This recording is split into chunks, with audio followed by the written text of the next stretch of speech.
Press the bell icon on the YouTube app and never miss another update. जो भी इस video को देख रहे हैं सबको मेरा नमस्कार। और मैं हूं प्रवीण कुमार। आप देख रहे हैं मेरा YouTube चैनल परवीन आरजे 16। दोस्तों और छात्रों, जैसा कि आप सबको पता है कि कोरोना महामारी के चलते स्कूली बच्चों की जो पढ़ाई है वो बाधित हो रही है और सरकार भी पूरा जोर दे रही है कि किसी न किसी तरीके से बच्चों की पढ़ाई हो सके, उनकी पढ़ाई बाधित नहीं हो। तो हम सरकार का सपोर्ट करते हुए अपने घर पे YouTube पर वीडियो बनाते हैं और पूरी कोशिश करते हैं कि YouTube के माध्यम से बच्चे जैसा कि क्लास में सीखते हैं उसी तरीके से हम सिखाने की कोशिश करते हैं। और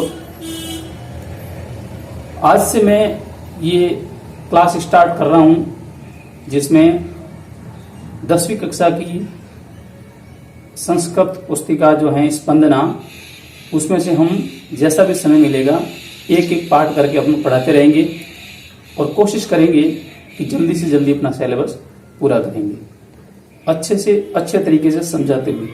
अगर कोई चीज़ आपको समझ में नहीं आती है तो आप मुझे कमेंट कर सकते हैं। जिनके पास मेरे पर्सनल नंबर हैं वो मैसेज कर सकते हैं या YouTube पे कमेंट कर सकते हैं। तो आज हम पाठ पढ़ेंगे 10वीं क्लास की जो पाठ्य पुस्तक है स्पंदना, उसका पहला पाठ जय सूर्य भारती। तो आइए बच्चों सीधे अपन पाठ पे चलते हैं और पढ़ाई शुरू करते हैं। एक बात और, जिस भी टॉपिक से संबंधित आपको वीडियो चाहिए वो सीधा मुझे YouTube पर कमेंट कर सकते हैं। उस टॉपिक से संबंधित मैं वीडियो बनाऊंगा आपके लिए। कोई टॉपिक समझ में नहीं आता है तो आप कमेंट जरूर करें। अगर अच्छा लगता है तो मेरे इस वीडियो को शेयर करें, लाइक करें और कमेंट करें और मेरे चैनल को सब्सक्राइब करें और बेल आइकन को जरूर दबाएं, जिससे कि आपको मेरी हर अपलोड की हुई वीडियो जल्दी से जल्दी आप तक पहुंच सके। धन्यवाद। हाँ दोस्तों, तो अपन आ चुके हैं अपनी किताब स्पंदना पढ़ने के लिए। चलिए आज हम स्टार्ट करते हैं प्रथम पाठ। पहला पाठ पढ़ते हैं और देखते हैं पहले पाठ का क्या नाम है, उनके लेखक कौन हैं। चलिए, तो ये हमारा जो है विवरणिका खुल चुकी हैं। इसमें देखो प्रथम पाठ जिसमें लिखा हुआ है जय सूर्य भारती। पहले पाठ का क्या नाम है? जय सूर्य भारती। और इनके लेखक कौन हैं? ये हैं डॉक्टर हरिराम आचार्य। और ये मधुछंदा क्या है? ये मधुछंदा इन डॉक्टर हरिराम आचार्य के ग्रंथ का नाम है मधुछंदा। इस ग्रंथ से ये कविता या ये गीत लिया गया है। चलिए दोस्तों, आज हम पढ़ते हैं जय सूर्य भारती, अपनी 10वीं कक्षा की पाठ्य पुस्तक का पहला पाठ। तो हम आगे हैं पहले पाठ में। तो सबसे पहले इस पाठ की जो भूमिका है वो भूमिका हम देखेंगे कि इस पाठ के बारे में हम क्या क्या पढ़ सकते हैं, इसके बारे में उन्होंने भूमिका में लिखा है। इस पाठ में हम क्या पढ़ेंगे, या इन लेखक के बारे में या इस गीत के बारे में या इनके ग्रंथ के बारे में उन्होंने इस भूमिका में बता रखा है। तो जैसा कि आपको पता है तो हम स्टार्ट करते हैं। वाणी वंदना गीति इयम। वाणी वंदना गीति इयम। ये जो गीत हैं ये किसकी वंदना है? वाणी की वंदना, या वाणी से अर्थ अपन क्या लेंगे? सरस्वती। क्या लेंगे? सरस्वती। तो सरस्वती की प्रार्थना का ये गीत है। वंदना यानी प्रार्थना, गीति यानी गीत, इयम यानी यह। तो यह वाणी यानी सरस्वती की प्रार्थना का गीत है। फिर आगे लिखा है सरला सरसा च सरस्वती वंदना इतिर इयम कवि पुंगवेन डॉक्टर हरिरामाचार्येण विरचिता वर्तते। सरला सरसा, यह सरल और सरस यानी रस युक्त, वंदना यानी प्रार्थना, ये सरल और रस युक्त प्रार्थना। गीतिर इयम, यह गीत, कवि पुंगवेन, कवियों में श्रेष्ठ, कवियों में अग्रणी, डॉक्टर हरिरामाचार्येण विरचिता वर्तते, डॉक्टर हरिरामाचार्य के द्वारा रचा गया है, उनके द्वारा लिखा गया है। देखा है 1966 तमे ईस्वीय वर्षे, 1966 तमे ईस्वीय वर्षे वसंत बहार रागेण उपनिबद्धा मधु छद्दा इत्याख्य ग्रंथे संकलिता लोके बहुश्रुता च इयं गीति वस्तुतः कवे आद्या गीति रचना आसीत्, या ही बहुत्र प्रकाशिता आकाशवाणी दूरदर्शनाभ्यां च चिर प्रसारिता प्रचारिता च। 1966 तमे ईस्वीय वर्षे रचिता, 1966 सन 1966 में इस गीत की रचना की गई है। वसंत बहार रागेण उपनिबद्धा, यह वसंत बहार राग में गाया गया गीत है। मधुछंदा इत्याख्य ग्रंथे संकलिता लोके बहुश्रुता, हरिरामाचार्य जी का एक ग्रंथ है जिनका नाम है मधुछंदा, उस ग्रंथ से ये गीत, उस ग्रंथ में ये गीत संकलित हैं। लोके बहुश्रुता, जो लोगों ने उसको बहुत सुना। च इयं गीति वस्तुतः कवे आद्या गीति रचना आसीत्, यह गीत वस्तुतः कवि डॉक्टर हरिरामाचार्य का आद्या यानी प्रथम, सबसे पहला गीति रचना आसीत्, सबसे पहली प्रार्थना है या सबसे पहला गीत है। या ही बहुत्र प्रकाशिता, ये बहुत जगह प्रकाशित हो रखा है। आकाशवाणी टीवी चैनल पर, दूरदर्शनाभ्याम च चिर प्रसारिता प्रचारिता च, आकाशवाणी और दूरदर्शन रेडियो चैनल से बहुत दिनों तक प्रसारित और प्रचारित किया गया था। इस प्रार्थना को टीवी और रेडियो पर भी प्रचार किया गया था। आइए दोस्तों शुरू करते हैं अपन पाठ। तो चलते हैं इस पाठ को। जय जय हे भगवती सुरभारती तव चरणों प्रणमाम। जय जय हे भगवती सुरभारती तव चरणों प्रणाम। जय जय हे भगवती सुरभारती।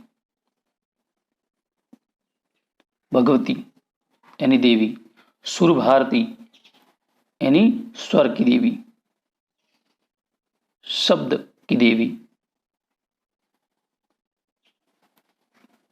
तव चरणों प्रणमाम,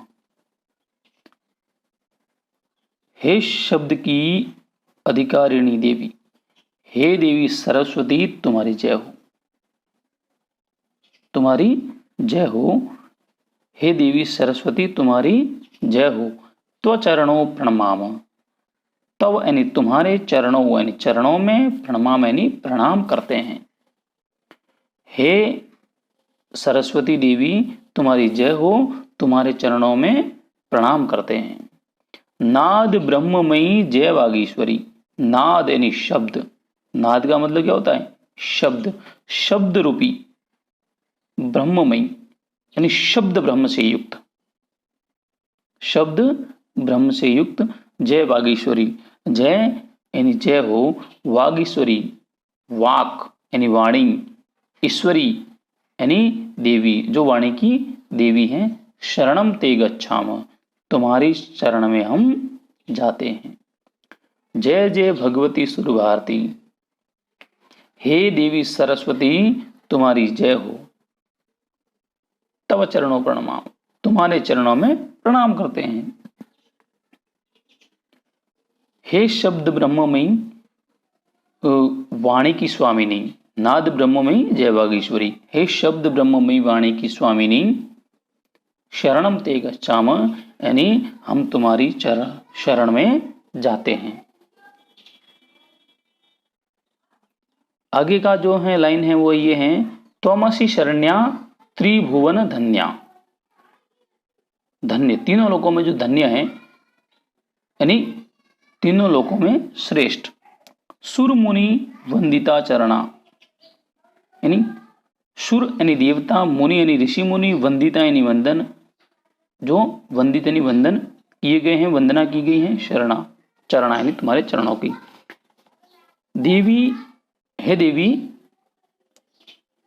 देव मुनियों द्वारा जिसके चरणों की वंदना की गई है। नवरस मधुरा कविता मुखरा, नवरस मधुरा कविता मुखरा, नवरस कौन कौन से? तो काव्य शास्त्र में 9 रस माने गए हैं, जो इस प्रकार हैं, श्रृंगार, हास्य, करुण, रौद्र, वीर, भयानक, विभत्स, अद्भुत और शांत, ये 9 रस माने गए। लौकिक शास्त्र में या अपनी लोक बोलचाल में या फिर लोक में 6 रस प्रसिद्ध हैं, वह है मधुर, अम्ल, लवण, कटु, कषाय और तिक्त। तो नवरस मधुरा कविता मुखरा, नवरस यानी श्रृंगार आदि नव श्रृंगार आदि 9 रसों से मधुर, कविता मुखरा यानी कविता के रूप में अभिव्यक्त होने वाली, स्मित रुचि रुचिराभरणा यानी मंद हास युक्त छवि, मंद मंद मुस्कान युक्त वाली, स्मित रुचिराभरणा यानी रुचिर आभरणा यानी सुंदर आभूषणों से युक्त। तो त्वमसि शरण्या त्रिभुवन वंद्या, हे देवी तुम आश्रय प्रदान करने वाली हो, त्रिभुवन वंद्या तीनों लोकों में श्रेष्ठ, सुर मुनि वंदिता चरणा यानी मुनियों, देवताओं आदि के द्वारा आपके चरणों की वंदना की जाती है। नवरस मधुरा कविता मुखरा, श्रृंगार आदि 9 रसों से मधुर, 9 रसों से मधुर कविता के माध्यम से या कविता से मुखर होने वाली, कविता से व्यक्त होने वाली, स्मित रुचि मधुर मुस्कान वाली, रुचिराभरणा यानी बहुत सुंदर आभूषणों से युक्त हो। हे देवी तुम आश्रय देने वाली हो, तीनों लोकों में श्रेष्ठ हो, तुम्हारे चरणों की वंदना देवताओं मुनियों द्वारा की जाती हैं। श्रृंगार आदि 9 रसों से मधुर कविता के माध्यम से मुखर होने वाली, मधुर मुस्कान वाली और सुंदर आभूषणों से युक्त हो। अब बात करते हैं तीसरे श्लोक की।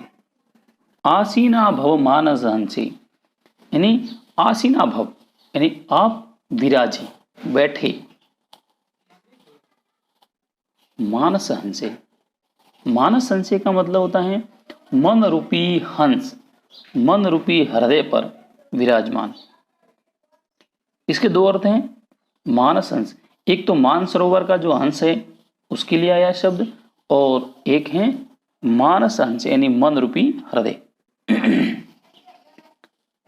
तो आसीना भव मानस हंसे, तो इसका मतलब क्या हुआ कि मानस रूपी हंस पर तुम बैठो। कुंद तुहिन शशि धवले, कुंद यानी कुंद का पुष्प, तुहिन यानी बर्फ का टुकड़ा जिसको कहते हैं हिम, शशि यानी चंद्रमा, धवले यानी सफेद, धवले यानी सफेद या शुभ्र। तो कुंद यानी कुंद पुष्प, तुहिन यानी बर्फ, शशि यानी चंद्रमा की तरह श्वेत। कुंद पुष्प या बर्फ या चंद्रमा की तरह सफेद।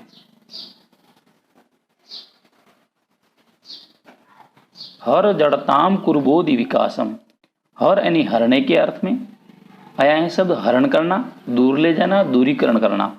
जड़ताम यानी जिनकी बुद्धि जड़ हो चुकी है, अज्ञान रूपी अज्ञानता को या मूर्खता को, जड़ता को हर यानी तुम हरण करो। बोधि विकासम कुरु यानी हमारी बुद्धि का बौद्धिक विकास करो या ज्ञान का जो है विस्तार करो। सित पंकज तनु विमले। सित यानी सफेद, पंकज यानी कमल, तनु यानी शरीर, विमले यानी निर्मल।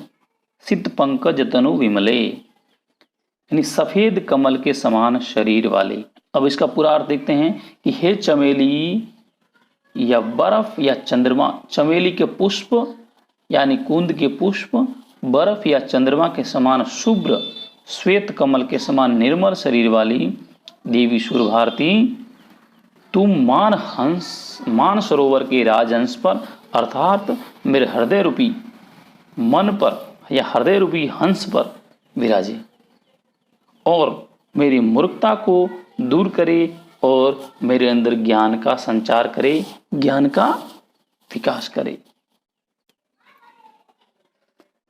आगे चलते हैं, चौथा श्लोक। ललित कलामयी ज्ञान विभामयी वीणा पुस्तक धारिणी मतिरास्तान्नो तव पद कमले ऐकुंठा विषहारिणी। जय जय हे सुर भारती तव चरणों प्रणमाम। ललित कलामयी यानी हे ललित कलाओं से युक्त, हे अच्छी अच्छी कलाओं से युक्त।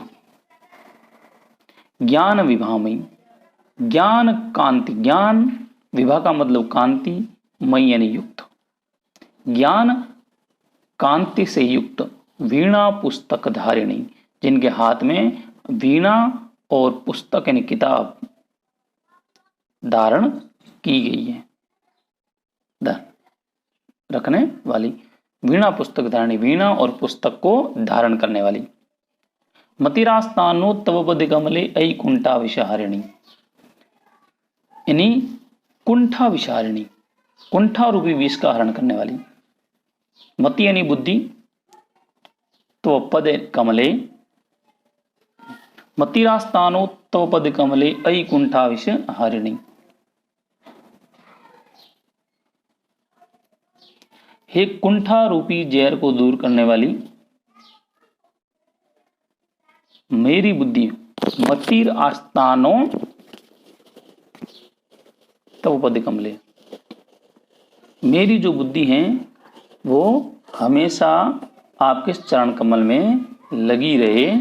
जय हे सुर भारती भगवती तो चरणों प्रणमाम। देखते हैं अब इसके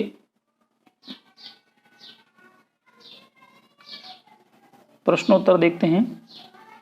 तो प्रश्नोत्तर में अभ्यास प्रश्न देखते हैं और पहला है वस्तुनिष्ठ प्रश्न एबसद वाला। इसमें देखेंगे आप ये लिखा है निम्नलिखितेषु पदेषु, ये है निम्नलिखितेषु पदेषु संबोधन पदम नास्ति। निम्नलिखित पदों में संबोधन पद नहीं है। संबोधन का मतलब होता है किसी को अपन बुलाते हैं, इसका मतलब संबोधन में किसी का नाम हो सकता है या किसी का उपनाम हो सकता है या किसी की उपाधि हो सकती है। ठीक है, तो ये संबोधन हे भगवती के नाम से आया है, कर सकते, हे वागीश्वरी कर सकते, हे सुर भारती। इसका मतलब हे मानस हंसे अपन नहीं कर सकते, तो इसकी उत्तर क्या रहेगी? मानस हंसे। अस्याम वंदनायाम आहत्य कति संबोधन पदानि संति। इस वंदना में कितने संबोधन पद आए हैं? तो इस वंदना में 3 संबोधन पद आए हैं, भगवती, सुर भारती, वागीश्वरी।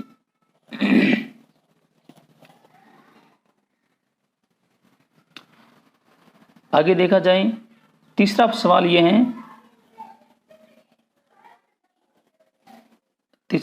है, अस्याम गीत्याम कस्या वंदना विद्यते। इस गीत में किसकी प्रार्थना की गई है? तो हम देखेंगे कि इसमें किसकी दी गई है? वाग दिव्या यानी वाणी की देवी, जो कौन है? सरस्वती। कौन है? सरस्वती देवी की। ठीक है, अभी अपन आगे चलते हैं तो लघुत्रात्मक प्रश्न की ओर। सॉरी, एक प्रश्न और है, तो हम चौथा प्रश्न देखते हैं। और चौथा प्रश्न ये है, वागीश्वरी इत्यत्र संधि विच्छेद अस्ति। वागीश्वरी इस शब्द का संधि विच्छेद क्या है? तो मैं पहले पाठ में भी बता चुका हूँ, वैसे यहाँ भी बता देता हूँ। वाक प्लस ईश्वरी, वाक प्लस ईश्वरी, इसका उत्तर आएगा ए, अ। क्योंकि इसमें जो संधि है वो जसत्व संधि है। कौन सी संधि है? जसत्व। कौन सी? जसत्व, जसत्व संधि है। तो जसत्व संधि का नियम जो मैंने आपको क्लास में पढ़ाया था, उस तरीके के अगर देखा जाए तो मैंने एक शॉर्ट ट्रिक बताई थी। वो ट्रिक ये थी कि किसी भी वर्ग का पहला, दूसरा, तीसरा और चौथा वर्ण आता है और उसके बाद में तीसरा, चौथा या कोई भी स्वर आते हैं, तो हम इसका जो पहला, दूसरा, तीसरा है, इस स्थान पर हम कौन सा वर्ण करते हैं? इस स्थान पर तीसरा वर्ण कर देते हैं। कौन सा? तीसरा। तो यहाँ पे देखो, वाक प्लस ईश्वरी कौन सा है? वाक प्लस ईश्वरी, शब्द ऐसे है ना, वाक प्लस ईश्वरी। तो वाक देखो, हमारे सूत्र के अनुसार यहाँ पर पहला आ गया है, पहला वर्ण, प्लस बाद में क्या आ गया है? स्वर। इसका मतलब हमारा सूत्र लागू हो रहा है। तो इसके स्थान पर हम कौन सा करेंगे? इसी वर्ग का तीसरा वर्ण करेंगे। तो इसी वर्ग का तीसरा कौन सा आएगा? तो वाक की जगह क्या आएगा? वाग आएगा, आएगा ना। फिर ये ईश्वरी सीधा इसमें मिला दो तो ये बन जाएगा वागीश्वरी। तो कौन सी संधि हुई? जसत्व। कौन सी हुई? जसत्व। समझ गए? तो इस तरीके से हम इसमें जो उत्तर है वो कौन सी है? वो है जसत्व संधि है, वाक प्लस ईश्वरी। अब आते हैं लघुत्रात्मक प्रश्नों की ओर। और लघुत्रात्मक प्रश्न में हम देखेंगे कि हमारा पहला प्रश्न है, जय जय हे भगवती सुरभारती अस्या इतस्या गीते रचयिता को अस्ति। जय जय हे भगवती सुरभारती, इस गीत के रचयिता कौन है? तो हम पाठ के पहले भी बता चुके हैं और पाठ के अंदर अपन बताते भी रहे हैं। तो इस पाठ के जो रचयिता कौन है? वो डॉक्टर हरिराम आचार्य हैं। आपने देखा होगा। कति काव्य रसा संति केशांचन त्रयाणाम रसानाम नामानि लिखन्तु। कितने काव्य रस हैं? इनमें से किसी 3 के नाम लिखो। तो काव्य रस हमने पहले ही बता रखे हैं, 9 काव्य रस होते हैं। श्रृंगार, हास्य, करुण, रौद्र, वीर, भयानक, विभत्स, अद्भुत और शांति, ये 9 रस होते हैं। इनमें से आप कोई भी 3 रस लिख सकते हो। मानस हंस इत्यस्य किम अर्थद्वयम् कर्तुं शक्यते। मानस हंस इस शब्द के क्या, कौन से अपन 2 अर्थ कर सकते हैं? तो मैंने आपको पाठ के अंदर भी बताया है और अभी भी बता देता हूँ। यानी मानसरोवर में स्थित हंस या हृदय रूपी हंस, 2 अर्थ हो सकते हैं इसके। शीत पंकजम इत्यस्य पर्याय शब्द त्रयम् लिखन्तु। शीत पंकज के पर्याय शब्द लिखने हैं, पर्यायवाची शब्द लिखने हैं 3 पर्याय शब्द। शीत का मतलब सफेद, पंकज का मतलब होता है कमल। तो पहला इसका हो गया, एक तो श्वेत कमल हो गया, एक इसमें लिखा हुआ है शीत पंकज है, और एक लिखेंगे अपन पुंडरीक का। इन पुंडरीक का मतलब भी श्वेत कमल होता है। अब आते हैं अपन निबंधात्मक क्वेश्चन पर, निबंधात्मक प्रश्न पर आते हैं। तो निबंधात्मक प्रश्न में आपने देखा, पहला सवाल अपना है, आसीना भव विमले इति पद्यम हिंदी भाषायाम अनुदिताम। आसीना भव, तो ये कह रहे हैं कि इस वाले श्लोक का हिंदी भाषा में लिखना है। तो मैंने आपको बता रखा है, वहां से आप देख के लिख सकते हो। दूसरा इसमें आया है सवाल, त्वमसि शरण्या रुचिरा भरणा, ये वाला जो श्लोक है उसकी संस्कृत में व्याख्या करनी है। तो व्याख्या, अब इस व्याख्या का अगर व्याख्या अपन यहाँ करने जाएंगे तो व्याख्या का टॉपिक जो बड़ा हो जाएगा, इसलिए व्याख्या के लिए पर्सनल मैं 10वीं क्लास के लिए एक अलग से वीडियो बनाऊंगा। उस वीडियो से हम अच्छे तरीके से सीख पाएंगे। तो मेरे चैनल को सब्सक्राइब कर देना, ताकि मैं जब भी इसका वीडियो बनाऊंगा उसका नोटिफिकेशन आपके पास पहुंच जाएगा। और हम ज़्यादा से ज़्यादा नंबर व्याख्या या हिंदी अनुवाद के माध्यम से ही ला सकते हैं, क्योंकि व्याख्या के सवाल अपनी परीक्षा में 4-4 या 5-5 नंबर के 2 सवाल आते हैं। अगर हमें व्याख्या करनी ढंग से आती हैं, उसका भी एक तरीका अलग है, उसको अगर ढंग से व्याख्या करना अपन सीख लेते हैं तो वो नंबर हमारे पक्के हो जाते हैं। बिल्कुल सरल तरीके से मैं व्याख्या करना आपको सिखाऊंगा यूट्यूब के माध्यम से। अगर आप सीखना चाहो तो मेरे यूट्यूब चैनल को सब्सक्राइब कर देना और बेल आइकन को दबाना, ताकि जब भी मैं वीडियो अपलोड करूंगा तो आपके पास उसका नोटिफिकेशन जल्दी से मिल जाएगा। तो मैं आशा करता हूं कि ये जो पाठ है वो आपको अच्छा लगा होगा, और अगर अच्छा लगा है तो आप मेरी आने वाली हर वीडियो देखते रहिएगा। धन्यवाद मित्रों।